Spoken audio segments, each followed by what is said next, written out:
ఆ కన్నంలో భోజనం పెడతారు. అందుకే చూడండి, ఇప్పటికీ శవాల దగ్గర వాడికి ఇష్టమైన మాంసం కూర పెడతారా ఎట్రా?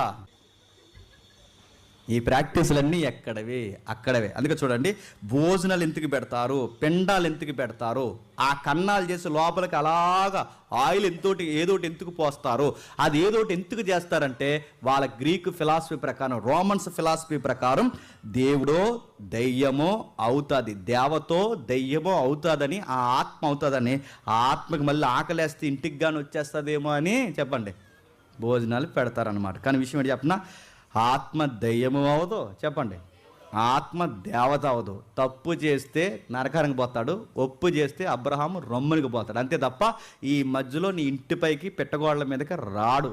నీకు వచ్చినట్టు అనిపిస్తుందంటే నువ్వు సైకలాజికల్గా ఏదో మానసిక రోగం నీకు ఉంది, ఇక్కడే మానస హాస్పిటల్ ఉంది.